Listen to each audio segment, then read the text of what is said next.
berbagi praktik baik, menyebar pemahaman dan penerapan pengalaman budaya positif. Baik, Bapak-bapak, Ibu-ibu yang sangat saya hormati, pada hari ini saya akan memaparkan materi tentang berbagi praktik baik budaya positif. Seperti yang telah kita ketahui, bahwa budaya positif itu merupakan perwujudan nilai-nilai atau keyakinan universal yang diterapkan di sekolah.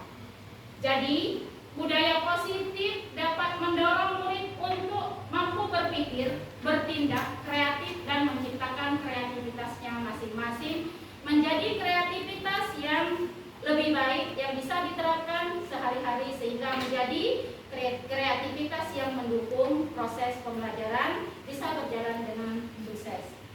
Oke, selanjutnya sebelum kita melangkah lebih jauh mengenai budaya positif, yaitu kita harus terlebih dahulu mengetahui konsep budaya positif. Jadi pada dasarnya konsep budaya positif itu dibagi menjadi 7 bagian. Yang pertama itu ada perubahan paradigma baru, kemudian disiplin positif, motivasi perilaku manusia, kebutuhan dasar manusia, posisi kontrol guru, keyakinan kelas, dan yang terakhir adalah segitiga restitusi. Nah, yang pertama itu adalah pembelajaran dengan paradigma baru. Apa yang dimaksud dengan pembelajaran paradigma baru? Jadi pembelajaran paradigma baru merupakan pembelajaran yang dirancang berdasarkan prinsip pembelajaran berdiferensiasi. Nah, sehingga para peserta didik dapat belajar sesuai dengan kebutuhannya berdasarkan perkembangan teori psikologi untuk mewujudkan profil pelajar Pancasila. Nah, kemudian budaya disiplin positif. Nah, disiplin positif pembiasaan hal-hal baik yang mencakup sikap perilaku maupun tutur kata oleh seluruh warga sekolah, terutama peserta didik yang dapat berkembang menjadi peserta didik yang kritis, yang inovatif dan mandiri serta bertanggung jawab. Kemudian yang selanjutnya ada kebutuhan dasar manusia. Nah, pada dasarnya kebutuhan dasar manusia ini ada 5. Jadi yang pertama, kebutuhan dasar manusia itu ada bertahan hidup. Nah, seperti yang kita ketahui bahwa bertahan hidup itu adalah pertama, untuk kita bertahan hidup adalah dengan memenuhi kebutuhan makan dan minum. Itu yang pertama. Kemudian yang kedua itu adalah kasih sayang dan rasa diterima. Jadi pada dasarnya kita adalah jiwa-jiwa seorang pendidik, adalah jiwa-jiwa seorang guru. Murid kita itu butuh kasih sayang, butuh rasa diterima. Nah, disinilah kita bisa mengekspresikan kebutuhan peserta didik kita atau kebutuhan dasar manusia. Kemudian yang ketiga itu adalah kesenangan. Nah, dalam kita mengajar, peserta didik kita itu butuh senang, butuh rasa enjoy, yang merasa senang, tidak merasa tertekan. Jadi itu pada prinsipnya. Kemudian kebebasan. Nah, inilah yang dituntut. Peserta didik juga dituntut untuk memilih. Dia bebas sesuai dengan karakter dan perkembangannya masing-masing. Jadi kita tidak boleh menekan dan tidak boleh memaksa. Nah, kemudian penguasaan. Apa yang dimaksud dengan penguasaan? Penguasaan di sini, jadi peserta didik itu dituntut untuk menguasai apa yang ingin diinginkannya atau yang ingin dijadikannya sebagai kebebasan dalam jiwanya masing-masing.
5 dan 6. Jadi secara logika, kalau berperan secara logika, berpikir bahwa anak kelas 1 itu masih agak sulit untuk merumuskan keyakinan kelas. Jadi kalau saya, keyakinan kelas itu saya rumuskan terlebih dahulu, baru nanti saya bagikan sticky note ke anak-anak kelas 1 ataupun kelas 2. Kita bacakan anak-anak yang mana yang cocok akan kita jadikan kesepakatan kelas ini. Karena notabene kelas 1 dan 2 itu masih ingin dituntun. Tapi kalau untuk kelas 3, 4, 5, dan 6 itu bisa langsung kita bagikan sticky note. Coba kalian tulis apa yang akan menjadi kesepakatan kelas. Kesepakatan kelas yang akan kita sepakati. Jadi dari yang ditulis anak-anak itu kita tulis dulu sebagai keyakinan kelas. Nanti setelah ditulis baru dibuat kesepakatan kelas. Nah, setelah jadi kesepakatan kelas, maka itu ditandatangani secara bersama oleh warga kelas. Nah, jadi seluruh peserta kelas, peserta didik di kelas itu menyepakati. Nah, hal yang sudah disepakati itu nanti kita buat seperti bentuk poster atau di print biasa kita tempelkan di kelas sebagai acuan peserta didik kita untuk dilaksanakan di kelas kita sendiri atau di kelas kita masing-masing. Selanjutnya yang terakhir itu adalah segitiga restitusi. Nah, segitiga restitusi itu adalah suatu proses dialog yang dijalankan guru atau orang tua agar dapat menghasilkan murid yang mandiri dan murid yang bertanggung jawab. Nah, jadi segitiga restitusi ini membantu murid memiliki tujuan disiplin positif dan memperbaiki dirinya setelah berbuat salah. Nah, segitiga restitusi ini juga bertujuan bukan untuk menebus kesalahan, namun untuk belajar dari kesalahan. Jadi kan namanya segitiga restitusi. Jadi kita membuat anak itu untuk belajar, bukan untuk menebus kesalahan, bukan untuk menghukum, tapi untuk belajar dari kesalahannya. Bagaimana caranya anak itu menyadari kesalahannya dan ingin memperbaiki kesalahan tersebut. Itu gunanya segitiga restitusi. Nah, sekarang apa langkah-langkah yang akan kita lakukan untuk menerapkan segitiga restitusi itu? Jadi yang pertama itu menstabilkan identitas. Nah, jika kita melihat ada anak yang bersalah, maka pada saat itu kita mengetahui bahwa anak itu pada dasarnya mereka ada kebutuhan yang tidak terpenuhi dari si anak. Jadi kita stabilkan dulu identitasnya. Kenapa sih anak ini bisa berbuat melanggar kesalahan? Nah, kemudian setelah menstabilkan identitas, baru kita memvalidasi tindakan. Tindakan apa yang harus kita lakukan untuk menstabilkan atau memvalidasi dari perbuatan si anak tadi. Kemudian yang selanjutnya menanyakan keyakinan kelas. Jadi kalau sudah berbuat seperti itu, kira-kira hal yang kamu berbuat itu sesuai tidak dengan keyakinan kelas yang sudah kita buat? Kalau dia jawab tidak, Bu, misalnya keyakinan kelas apa yang sudah kamu langgar? Misalnya saling menghormati, Bu. Nah, apakah misalnya si Budi mau memperbaiki kesalahan yang telah Budi perbuat? Mau dengan cara apa? Nah, disitulah kita menemukan solusi. Anak itu mau memperbaikinya. Misalnya dia sering begadang malam, tidurnya malam. Saya tidak akan lagi, Bu, mengulangi tidurnya malam-malam. Saya tidak akan lagi, Bu, mengulangi untuk main game sehingga saya tidak terlambat lagi datang ke sekolah. Jadi itu solusinya. Jadi kita menstabilkannya baik. Kalau memang Budi mau memperbaiki kesalahannya, Ibu akan koordinasi langsung dengan orang tua kamu supaya kamu jadi anak yang lebih baik lagi. Jadi itu tentang segitiga restitusi. Baik, sampai di sini mungkin kita akan sharing ya Bapak Ibu. Sedikit sharing tentang berbagi praktik baik tentang budaya positif.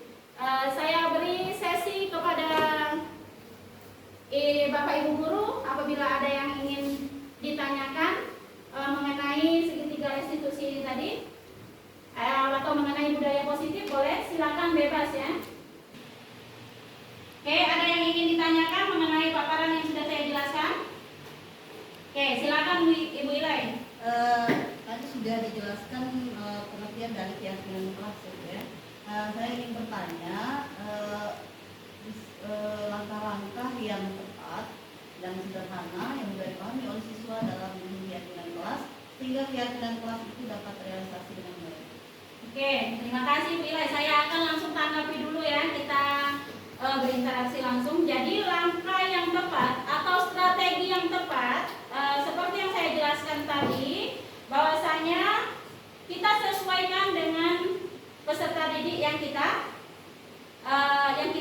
emban pada saat ini. Misalnya kelas 1 ataupun kelas 2, kelas 3, 4, 5, dan 6. Kita cocokkan dengan keadaan apakah siswa ini sudah bisa kita ajak untuk berdiskusi atau belum. Seandainya dia belum, bisa kita rumuskan oleh kita sendiri, nanti ajak anak untuk memilih secara bersama. Kemudian kalau untuk anak yang kira-kira sudah bisa untuk diajak berdiskusi, boleh kita lakukan dengan cara tanya pendapat peserta didik atau murid kita masing-masing satu persatu, atau dengan cara kita membagikan sticky note dan boleh mereka menuliskan ide mereka itu ke sticky note itu. Kemudian dari sticky note itu kita kumpulkan. Setelah kita kumpulkan, dapatlah perumusan keyakinan kelas. Nah, kita ambil keputusan dari ide-ide peserta didik itu, maka dari keputusan itu kita ubah menjadi kesepakatan kelas yang nantinya akan disepakati oleh seluruh warga kelas. Jadi itu nanti kita jelaskan bahwasanya anak-anak ini adalah kesepakatan kelas dari keyakinan kelas yang sudah menjadi kesepakatan kelas yang akan kita terapkan dan akan kita laksanakan secara bersama di kelas kita. Nah, baru kita ajak anak itu tadi nanti tanda tangan kontrak kesepakatan, dan hasil dari tanda tangan kontrak kesepakatan itu kita buat seperti poster untuk ditempel di kelas. Jadi supaya anak-anak itu tadi memang benar-benar dia tahu bahwa ini loh yang menjadi kesepakatan kelas kita. Kemudian bisa juga kalau seandainya di print biasa juga bisa, yang penting anak-anak itu sudah mengetahui. Oke, mungkin itu Ibu Ilai, apakah ada tambahan dari Ibu Ilai atau yang lain? Boleh. Intinya kesepakatan kelas itu disesuaikan dengan kondisi dan situasi keadaan kelas atau kebutuhan kelas. Ya, kalau menurut yang saya pahami disesuaikan dengan keadaan kelas dan kebutuhan kelas yang ada pada kelas kita. Itu Ibu Ilai. Terima kasih Bu. Oke, saya buka untuk sesi pertanyaan yang kedua. Oke, silakan Ibu Elisa. Oke, terima kasih Bu Eliana. Tadi pemaparannya mengenai segitiga restitusi ya, sedikit sudah dijelaskan. Yang ingin saya tanyakan adalah apa saja yang menjadi ciri-ciri dari segitiga restitusi serta bagaimana cara penerapan segitiga restitusi di dalam kelas. Terima kasih Bu. Oke, jadi ciri-ciri segitiga restitusi itu yang pertama kita menguatkan dan fokus pada solusi. Kemudian yang kedua, fokus pada karakter bukan pada tindakan. Bukan juga untuk menebus kesalahan, tetapi untuk belajar dari kesalahan. Kemudian kita juga mencari kebutuhan dasar yang mendasari tindakan peserta didik kita berbuat kesalahan tersebut. Kemudian kita juga memvalidasi atau membuat tawaran bukan paksaan ketika kita menerapkan segitiga restitusi itu. Dan kemudian memperbaiki hubungan antara si anak itu tadi.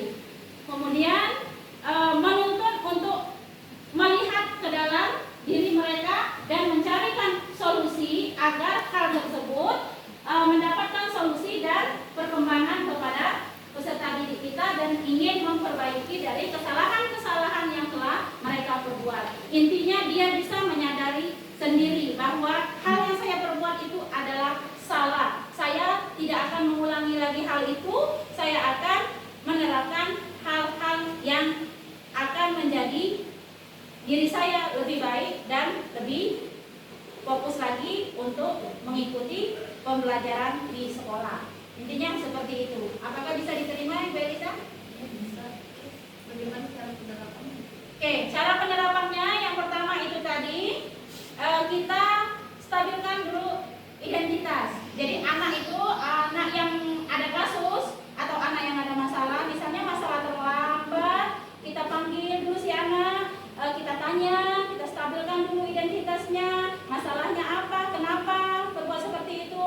Kemudian kita validasi masalahnya apa. Kemudian setelah itu baru kita menanyakan apakah perbuatan kamu sudah sesuai dengan kesepakatan kelas yang sudah kita buat. Kalau katanya tidak sesuai Bu, nah kesepakatan apa yang sudah kamu langgar misalnya.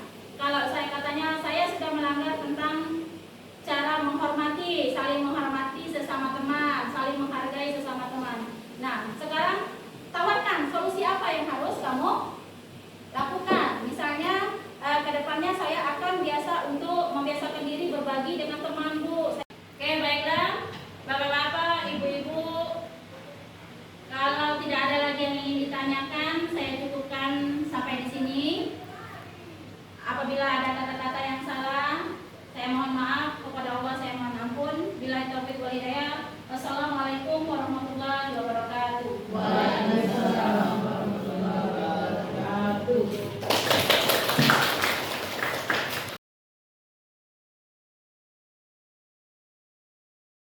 Bismillahirrahmanirrahim. Assalamualaikum warahmatullahi wabarakatuh. Waalaikumsalam warahmatullahi wabarakatuh. Apa kabar semuanya? Baik. Oke, baik anak-anak, pada hari ini syukur alhamdulillah kalian semua dalam keadaan sehat sehingga kita dapat melanjutkan pembelajaran pada hari ini. Nah, sebelum kita melanjutkan pembelajaran hari ini, untuk memulai pelajaran, marilah bersama-sama kita melafazkan lafaz basmalah. Bismillahirrahmanirrahim. Baik, pada hari ini sebelum mulai pelajaran, Ibu akan mengajak kalian dulu membuat keyakinan kelas. Yang mana keyakinan kelas ini sudah Ibu rumuskan dan akan kita dijadikan kesepakatan kelas kita sebagai aturan dalam kelas kita. Nah, jadi keyakinan kelas di sini ada 12 keyakinan yang sudah Ibu rumuskan. Nanti silakan kalian tulis di sticky note, kalian pilih keyakinan kelas apa yang harus kita jadikan kesepakatan kelas. Untuk itu, pada hari ini Ibu akan membagikan sticky note kepada masing-masing kalian dan silakan kalian tulis.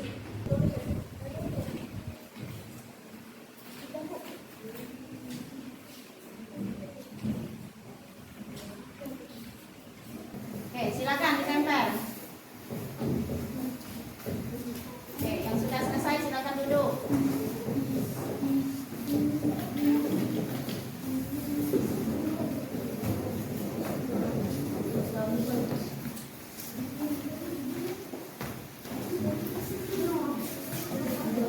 Baik, terima kasih. Ini perumusan keyakinan kelas sudah kita laksanakan secara bersama.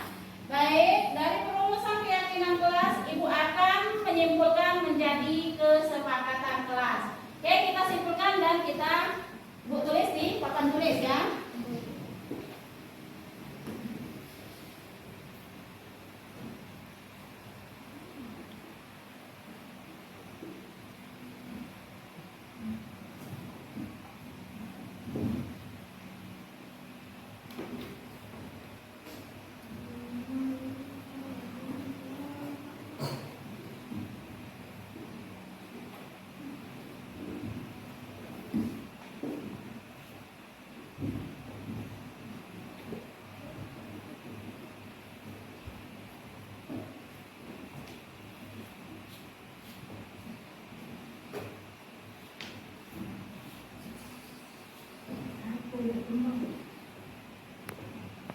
Oke, anak-anak, dari keyakinan kelas yang sudah kita rumuskan secara bersama, kita sudah merumuskan dijadikan sebagai kesepakatan kelas. Nah, kesepakatan kelas ini dari 12 keyakinan dijadikan 8 kesepakatan.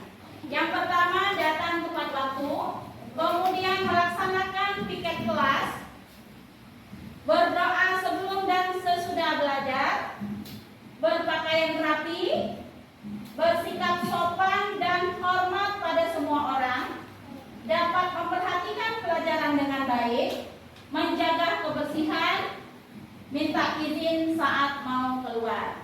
Oke, sampai di sini ada yang ingin ditanyakan atau masih ada yang lupa ditulis, mau ditambahkan lagi? Oke, tidak ada ya.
Bisa, Bu.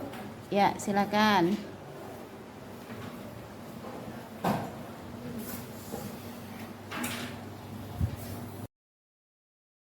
Assalamualaikum warahmatullahi wabarakatuh. Perkenalkan, nama saya Ilayanti SPD. Tempat tugas saya di SD Negeri 74 Palembang. Saya sangat mengapresiasi dengan apa yang telah Ibu Eliana sampaikan tentang budaya positif dan penerapan kesepakatan kelas.